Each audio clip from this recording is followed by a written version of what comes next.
तो जैसे महादेव से मेरा संपर्क हुआ, हम तो भुला गए कि आरती कर रहे हैं। जब उधर ध्यान चला गया तो आरती गए भूल हम। महादेव से हमने कहा कि सुनिए, जो कहाँ सो सुनाते हैं, कहानी झूठी है। मैंने कहा कि सुनिए, ये जो आवाज गूंज उठ रही है ना, हरा भोला भोला भोला हरा हरा हो रहा था, खत्म हो रहा था, लेकिन अभी आरती होगी तब ना बंद होगा। हमने कहा ये गूंज जो उठ रही है ना, यह पूरी दुनिया में उठ जाती, आप ऐसी दया करते। फिर हम सोचा, तुरंत सोच लिया कि साला हम मर जाएंगे तब होगा, बड़ी दिन लगेगा। हम तुरंत कहा कि और मैं इसका साक्षी रहूं, मैंने गवाह रहूं और मैं इसका साक्षी रहूं। ये महादेव नहीं पूछ सके कि जोड़ दिया है बाद में। मैंने ऐसा इत्मीनान से बोले कि जोड़ा हुआ नहीं लगा। हालांकि बाद में हमको याद आया कि अरे साला इसमें तो 200 साल लग जाएगा, तब हम क्या करेंगे। हम तुरंत कहा कि और मैं इसका साक्षी रहूं। वो नहीं पकड़ पाए। पकड़ने के लिए तो 10,000 साल के बाद क्या सोचिएगा, ससुरा पकड़ लेगा, लेकिन उसको फुर्सत यही काम है कि पकड़ते चलेगा। पकड़ने के लिए तो शिव 10,000 साल के बाद आप क्या सोचेंगे शिव जानते हैं, लेकिन उसको दूसरा काम धाम नहीं है। हम लोग क्या सोचते हैं वही सोचते रहता है। चला हम तो सोच भी नहीं करते हैं कि आप क्या सोचते हैं। तो महादेव को फुर्सत है कि सोचता है कि हैनान का सोच रहा है। साला एक इतना अरब आदमी है, दूसरे ग्रहों पर भी आदमी है, का सोच रहा है। महादेव सोचेगा तो उसका अकिल फट नहीं जाएगा, सोच भी नहीं करता। इसीलिए कहा जाता है भोला भोला मने बुड़बक, साले को कुछ पते नहीं। क्या भोला भोला मैंने नहीं कहा जाता कि लड़का बड़ा भोला हो, मत तंग कर लो। नहीं कौन तरीका है भाई, भोला लड़का का है, उसको छेड़ रहे हैं, चिढ़ा रहे हैं। मैंने बुड़बक है बेचारा, सीधा साधा है। सीधा साधा इसीलिए है ना, जानने के लिए तो 10,000 साल के बाद जीवात्मा क्या सोचेगी शिव जानते हैं। लेकिन उसको यही फुर्सत है, ये काम है कि कौन क्या सोच रहा है, कौन चीज पगला नहीं जाएगा वो, इसीलिए कुछ सोचता ही नहीं है। लोग कहता है भोला है, बुड़बक है। बुड़बक नहीं है साला, जितना उसको अकील है साला किसी को अकील नहीं है। लेकिन अकील का इस्तेमाल ही नहीं करता है। स्कूल है, बच्चा पढ़ने नहीं जाता है, तो कहा अकील कहाँ से आवेगा। तो हमने कहा कि देखिए ये गूंज जो उठ रही है ना, पूरी दुनिया में उठ जाए, आप ऐसी दया करिए। तब तक याद पड़ गया कि साला तो 5,000 साल भी लग सकता है। तुरंत हम जोड़ दिया और मैं इसका साक्षी रहूं। महादेव कुछ नहीं बोले, हमको लगा कुछ नहीं बोले तो कुछ नहीं बोले। हमने कहा कि देखिए, हमको लगता है कि आपको दया का दान करने, यही शब्द हमने कहा था, हमको लगता है कि आपको दया का दान करने में थोड़ी दिक्कत, वो बोल नहीं रहे थे, थोड़ी दिक्कत। ऐसा करिए, आप छोड़ दीजिए। मैंने उस महादेव को जो जिससे मेरा संपर्क हुआ था, मैंने कहा, बोल नहीं रहे थे इसीलिए मुझको गुस्सा आता, मुझको गुस्सा जल्दी चढ़ता। हमने कहा हमको लगता है कि आपको थोड़ी दिक्कत है दया का दान करने में, आप छोड़, हम कर, आप काला दिक्कत लीजिएगा, हम कर। इतना देर में आरती तो हो गई माइक पर खत्म। सब लोग अपनी अपनी थाली रख दिए, हमारा आंख बंद है, थाली मेरे हाथ में, सब दिया बुझ गया है, हम खड़े हैं, आंख बंद है मेरी। सब लोग खड़ा है कि साहब आप थाली रखें तब ना, सब दिया तो बुझ गया, थाली रखें तब ना। देवाशीष को हिम्मते नहीं पड़े, मंडल जी को हिम्मते नहीं पड़े, सब दिया बुझा हुआ है, आरती खत्म हो गई है, मैं हाथ में थाल लेके, आंख बंद है मेरी, खड़ा हूं मैं, कोई हिम्मते नहीं करे कोई थलिया हमारे हाथ से लेने का या हमको कहने का। मेरे बड़े लड़के ने मेरी थाली को पकड़ लिया। उनका कहना था कि आपकी थाली भारी थी और कांप रही थी, तो दिमाग उधर था, तो थाली, शरीर काम नहीं कर रहा, तो थलिया कांप रही थी, तो थाली गिर नहीं जाए मेरे हाथ से, तो मेरे बड़े लड़के ने हाथ बढ़ा के थलिया को पकड़ लिया। जैसे थाली पकड़ी मेरी आंख खुल गई। देखिए अब हमने क्या कहा उसकी व्याख्या सुनिए। महादेव से तो इतना ही कहा इसीलिए, लेकिन हमने कहा इसीलिए कुछ सोच के कहा हुआ। हमने कहा कि आपको दया का दान करने में थोड़ी दिक्कत है, छोड़ दीजिए, हम कर लेंगे। क्यों मैंने ऐसा कहा? अरे बाबूजी खेत नहीं जोतेंगे तो हम छोड़ देंगे। अगर मेरे पिता खेती नहीं करेंगे और मेरी जमीन पड़ती रहेगी तो मैं छोड़ दूंगा कि करूंगा? महादेव दया नहीं करेंगे, उनको मेरे गुरु हैं, उनसे मेरा अपना संबंध है, वो दया नहीं करेंगे तो हमको पात्रता है कि नहीं, हमको शक्ति है कि नहीं? मैं और काम कर सकता हूं तो शिव का कार्य क्यों नहीं कर सकता? क्या जरूरत है आपके दया की? रखिए अपने पास आप। मैंने कहा कि आपको लगता है कि थोड़ी दिक्कत है, आप छोड़ दीजिए, मैं कर लूंगा। और मेरे मन में उनके सामने जो बोले नहीं आप, मेरे उनके सामने जो मेरे मन में व्याख्या आई यही थी कि मैं आपका चेला हूं और आपको कोई अधिकार नहीं है हमको चेला की कुर्सी से हटा देने का। और जब तक अधिकार नहीं है और जब तक मैं चेला हूं मुझको शक्ति है। मैं सरकार में ज्वाइंट सेक्रेटरी था, अगर मुख्यमंत्री जी नाराज हो जाए तो क्या हमारा बिगड़ेगा? जो हमको पावर है कानून में वो करेंगे कि नहीं करेंगे? हाँ, हमको नौकरी से निकाल दें, हमको सस्पेंड कर दें, तब खत्म हो जाएंगे हम। लेकिन जब तक उस कुर्सी पर दरोगा है, उसको दरोगा का पावर है, भले 2 मिनट के बाद एसपी साहब हटा दें, जब तक वो कुर्सी पर है उसको कानून में अधिकार मिले हुए हैं। तो आपको भी शिष्य के रूप में अधिकार मिले हुए हैं, आप शिव के शिष्य हैं, आपको भी अधिकार है, अपने अधिकार का प्रयोग करिए। गुरु दया नहीं करेंगे तो काम नहीं होगा। हमने महादेव से कह दिया, सोचिए, छोटी मुंह बड़ी बात, छोटी मुंह बड़ी बात क्या कहिएगा? साला कोई तुलना ही नहीं हो सकती है शिव से। जो कोई किसी की तुलना कर दे, किसी की, शिव से जो किसी की तुलना कर दे, उससे बड़ा अपराधी तो कोई नहीं हो सकता। कालिदास ने कहा था, शिवम शिवस्य उपमा वा तुलना नास्ति। कालिदास शिव के भक्त थे, कहा था कि शिवस्य उपमा वा तुलना नास्ति। शिव की न कोई उपमा दी जा सकती है, न शिव की तुलना की जा सकती है। लेकिन तब भी सोचिए, हरिनारायण ने क्या कहा? आपको दया लगता है कि आपको दया का दान करने में दिक्कत है, आप छोड़ दीजिए, हम कर लेंगे। आसमान के सामने, सूरज के सामने जुगनू बोल रहा है कि आपको दिक्कत है सूरज जी, तो छोड़ दीजिए, मैं अपने पंखों से उजाला कर लूंगा।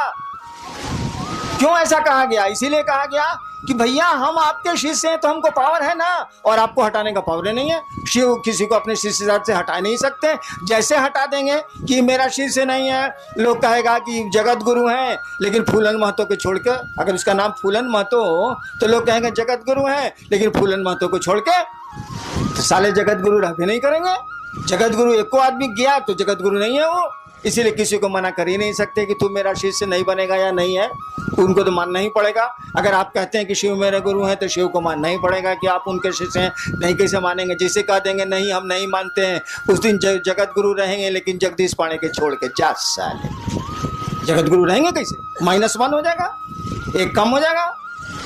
तो मना नहीं कर सकते, और मना नहीं कर सकते तो हम लोग शिष्य हैं, और शिष्य के रूप में शिष्य की शक्तियां हमको आपको हैं। क्यों नहीं करेंगे महादेव का काम? महादेव को दया नहीं करनी है, मत करें वो। मैंने ऐसा मैं नहीं कहता कि नहीं करें वो, लेकिन उस दिन शिवरात्रि के अष्टजाम में ऐसा ही उनको कहा था। कहने का लहजा थोड़ा सा शरीफ वाला था कि लगता, बोल नहीं रहते इसीलिए बोले थे हम, कि लगता है कि आपको दया का दान करने में थोड़ी दिक्कत है, आप छोड़ दीजिए, हम कर लें। बहुत शराफत से बोले थे। अब सूरज के सामने जुगनू बोल रहा है, उस साले की क्या बिसात है बोलने की, लेकिन बोल तो रहा ही है।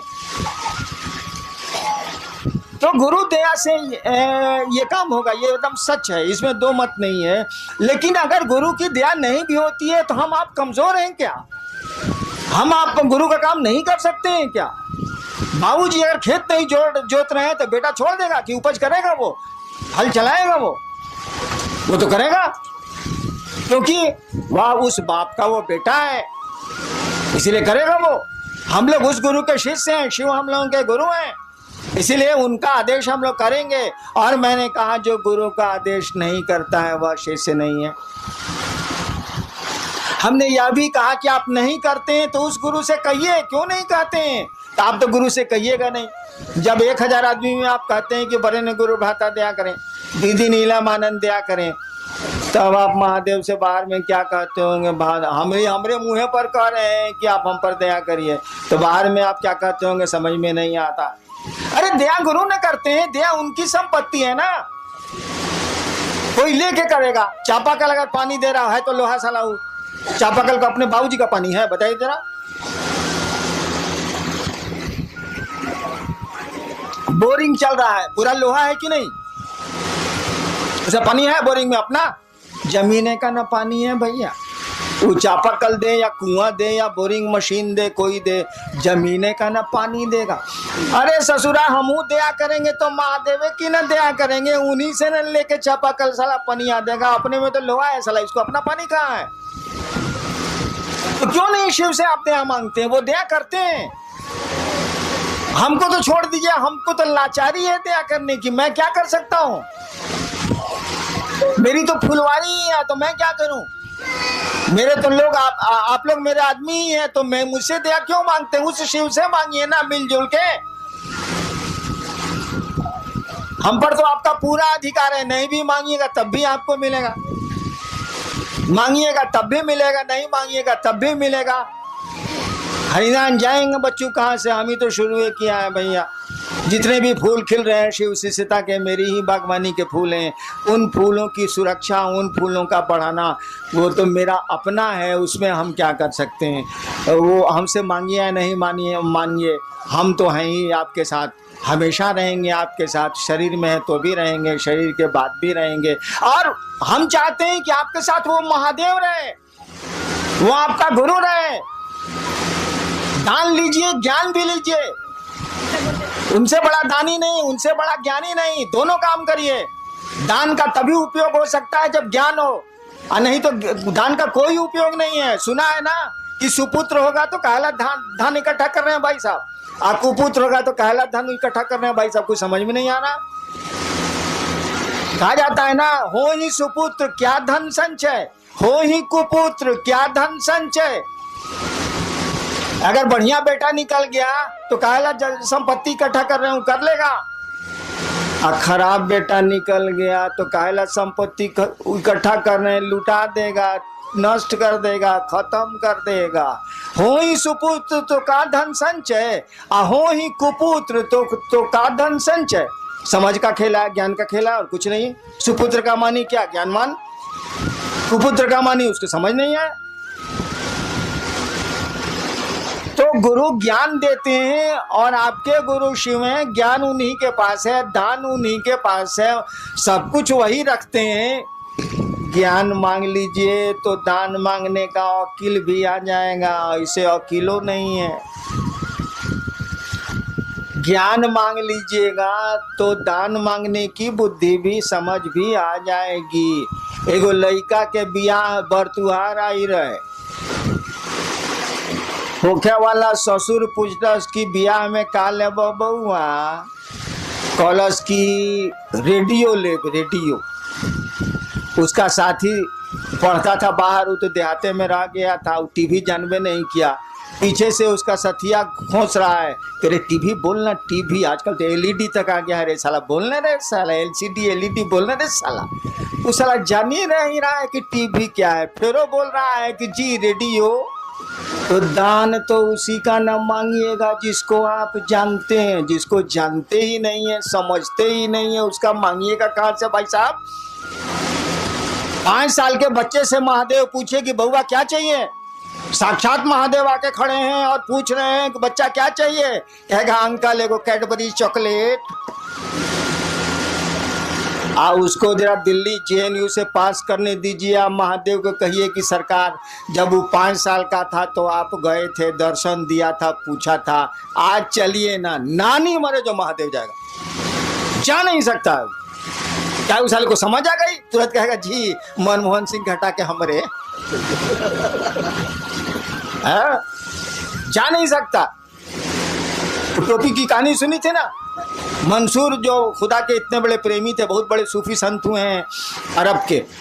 मंसूर दिन का समय था, सोए हुए थे, उठ गए हुए थे। अचानक खुदा की आवाज आई, मंसूर मंसूर टोपी बेचेगा? टोपी पहने हुए थे। अचानक खुदा की आवाज आई, 2 प्रेमी गप कर रहे हैं, तो गप का क्या अंजाम होगा सोच लीजिए। खुदा ने पूछा मंसूर मंसूर टोपी बेचेगा? मंसूर ने कहा तेरे पास है क्या जो तो खरीदेगा, जा सोने दे। खुदा ने कहा मेरे पास कुछ नहीं है। अरे पूरी कायनात मेरी, पूरी दुनिया मेरी, पूरा पूरी प्रकृति मेरी, सब कुछ मेरा, तू कहता है कि मेरे पास कुछ नहीं है। मंसूर ने फिर कहा, देख तेरे पास कुछ नहीं है, तेरे पास है क्या? मुझको सोने दे, मुझको नींद आ रही। तो नहीं मंसूर, बोलो ना, टोपी बेचेगा? टोपी बेचेगा? मंसूर ने कहा हाँ बेचेंगे। खुदा ने कहा दाम बोल। मंसूर ने कहा ऐसा कर, तू सारी दुनिया के लोगों को जन्नत दे दे, माने स्वर्ग, तू सारी दुनिया के लोगों को स्वर्ग दे दे। खुदा ने कहा मंसूर, यह काम तो मैं नहीं कर सकता। कहा जन्नत नहीं दे सकते ना, जन्नत नहीं ना दे सकते, सारी दुनिया के लोगों को जहन्नुम दे दे, नरक, स्वर्ग नहीं दे सकते ना, सारी दुनिया के लोगों को जहन्नुम दे दे। खुदा ने कहा मंसूर, मैं यह भी नहीं कर सकता। मंसूर ने कहा मैंने पहले कहा था कि तेरे पास है क्या जो तू खरीदेगा? तू जा, मुझको सोने दे, नींद आ रही मुझको, तेरे पास कुछ नहीं है। और खुदा चलेगा, नहीं खरीद पाए। हमने कहा कि उसको जेएनयू से पास होने दीजिए, महादेव को भेजिए उसके पास, नानी मरे जो महादेव जाए, जा नहीं सकता। तुरंत कहेगा जी सोनिया जी के पार करूं, हमरा बिठाऊं, तुरंत कहेगा। यानी ज्ञान आ गया। आप मुझसे मेरे पास आते हैं, अमूमन लोग किस काम के लिए मेरे पास आते हैं? परेशानी है, फलना बीमार है, फलना हमारा बात नहीं सुन रहा है, हई है, हऊ है, हऊ है, हऊ है, इसलिए मैं जल्दी लोगों से मिलता नहीं। हई हऊ क्या करूं मैं? उसको अकेले ही नहीं है। तू साला समझता है कि यही दुनिया है, ये समझता ही नहीं कि जाने की जगह है। साला यहां हम लोग कितने दिन रहेंगे? हमारा आपका घर तो नहीं है। सब हम लोग जाएंगे कि नहीं जाएंगे? हम लोग को पूर्वज गए कि नहीं गए? अरे साला जब यहाँ रहना नहीं तो यहाँ की चीजों को मांगना क्या, काम चल ही जाता है। मुझको खाने की दिक्कत नहीं ना है, जिसके इतने भाई बहन हो साले खाने की दिक्कत कैसे हो सकती है? मुझको खाने की दिक्कत नहीं है, 2 रोटी खाता हूं। करोड़ों जिसके भाई बहन हो इस देश और बाहर में, उसको भोजन की दिक्कत तो नहीं हो सकती है। मैं 2 रोटी खाता हूं, इससे ज्यादा आप खा ही नहीं सकते, तो खाएंगे क्या आप? एक साथ 2 चप्पल पहने है, बताइए हमरा, राखी 2 जोड़ा चप्पल एक साथ पहन के निकली था, एक साथ 2 साड़ी पहन के निकली था, एक साथ 2 शर्ट पहन के निकली था। नहीं निकल सकते आप। एक बार एक ही जूता पहन सकते हैं आप, 2 जूता नहीं पहन सकते। तो चलिए 2 जोड़ा रख लेंगे। सारी 50 जोड़ा कहने जूता रखे हैं भाई साहब। जुतवा रहेगा, आप नहीं रहिएगा। इस संसार में कोई चीज नहीं रहती है, रह ही नहीं सकती है, उसमें परिवर्तन होना ही होना है। पहाड़ बदल जाते हैं तो आदमी क्या? तो हमको आपको समझ ही नहीं है। महादेव भेटा जाएंगे तो मांगेंगे जी एगो आश्रम बन जाए शिव परिवार का। अरे सारे लोगों ने आश्रम बनाए हैं, तुम दिल में आश्रम क्यों नहीं बनाते? तुम लोगों के मन में शिव को क्यों नहीं बैठाते? इन मकानों में शिव को बैठा के क्या होगा? मकान शिव थोड़े ही हो जाएंगे, आदमी ना शिव होगा भैया। तो हम लोग मांगेंगे महादेव से ही। समझ ही नहीं है, अक्ल ही नहीं है, ज्ञान ही नहीं है, तो मांगेंगे क्या? अरे तुम मेरे पास आते हो, शिव को क्यों नहीं मांगते? मैं शिव दे सकता हूं, आप शिव को क्यों नहीं मुझसे मांगते हैं? तो बेटा मांगते हैं, तो बीमारी को छुड़ाना मांगते हैं, तो बाल गिरना छुड़ाना मांगते हैं, यही सब तो करते हैं आप। समझ ही नहीं है। क्या समझ नहीं है कि शिव क्या? अरे शिव को समझिएगा तब ना शिव को मांगिएगा। शिव को समझते ही नहीं आप, तो संसार को समझते हैं तो संसार मांगते हैं। शिव को समझिएगा तब ना मांगिएगा। आपने टेलीविजन देखा ही नहीं तो किसी से टेलीविजन आप मांगेंगे कहां से? आप टीवी के बारे में जानते ही नहीं तो किसी से टीवी मांगेंगे कहां से आप दुनिया संसार को देखा है, संसार को मांगते हैं। शिव को देखा होता, शिव को समझा होता, शिव से जुड़े होते तो शिव को मांगते। शिव मिल जाएंगे तो संसार में कुछ भी ऐसी चीज नहीं जो नहीं मिल सकती। कहा जाता है किम न सिद्धते भूतले, अगर शिव चाहे तो किम न सिद्धते इस भूतले, माने इस भूतल पर, इस जमीन पर अगर शिव चाहे, किम न सिद्धते, क्या नहीं हो सकता है? तो वैसी चीज न मांगिएगा जो इस जीवन और इस जीवन के बाद भी काम दे, आने वाले समय में भी काम दे। तो शिव को क्यों नहीं मांगते हैं? क्या मांगते हैं? फलना चीज चाहिए, फलना चीज चाहिए, फलना चीज चाहिए। आपको शिव से बनाने के लिए घुमा फिरा के हमको देना पड़ता है। लेकिन मांगना चाहिए आपको शिव को, वो मिल जाएगा। तो दुनिया में कोई ऐसी चीज नहीं है जो नहीं हासिल हो सकती है। यह बात दूसरी है कि ढेर अकील वाले के साथ आज रहिएगा, गुरु के साथ रहिएगा तो ज्ञान मिल जाएगा। आप भी कहिएगा साला इसको लेके हम क्या करेंगे, ये रहेगा भी तो हम नहीं रहेंगे, हम ही नहीं रहेंगे तो साला लेके हम क्या करें, क्या मांगे हम। तो जाने की जगह है, सभी हम लोग यात्रा में आए हैं, छोटी छोटी यात्राओं में हम लोग यहाँ आए हैं। ये टेम्पररी हम लोग का यहाँ पोस्टिंग हुआ है, कम दिन के लिए हम लोग आए इस धरती पर। लोगों का टेम्पररी पोस्टिंग होता है तो टेम्पररी ना काम चलाइए भाई साहब, कौन सी हंगामा कर रहे हैं। जो परमानेंट है उसको पकड़िए, उस गुरु को पकड़िए, ज्ञान है उसके पास। और शिष्य जैसे जैसे बनिएगा ज्ञान आप में प्रवेश करेगा। आपके गुरु ने कहा दूसरों को समझाओ, दूसरों को सुनाओ नहीं। लोगों को मालूम है कि शिव गुरु हैं, दूसरों को समझाओ कि शिव गुरु हैं।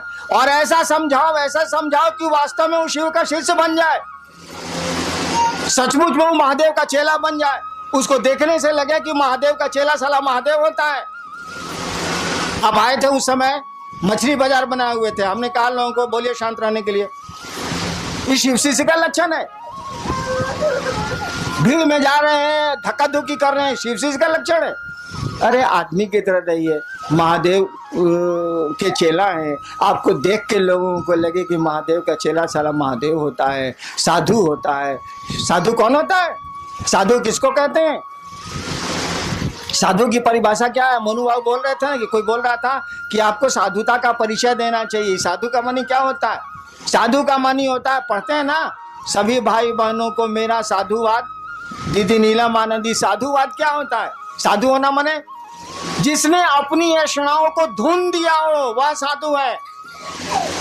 साधु शब्द का अर्थ होता है जिसने अपनी ऐषणाओं को, ऐषणाएं तीन होती हैं, अपनी ऐषणाओं को धुन दिया हो जैसे धुन की रुई धुनेला, धुन दिया हो वह साधु है।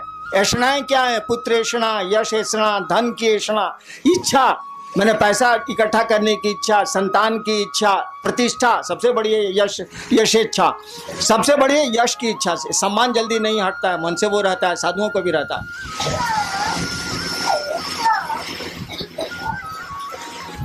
जिसने अपनी ऐषणाओं को, संतान की इच्छा, धन की इच्छा, इज्जत की इच्छा, प्रतिष्ठा की इच्छा, जिसने अपनी ऐषणाओं को धुन दिया हो, रुई की तरह उड़ा दिया हो, वह साधु है।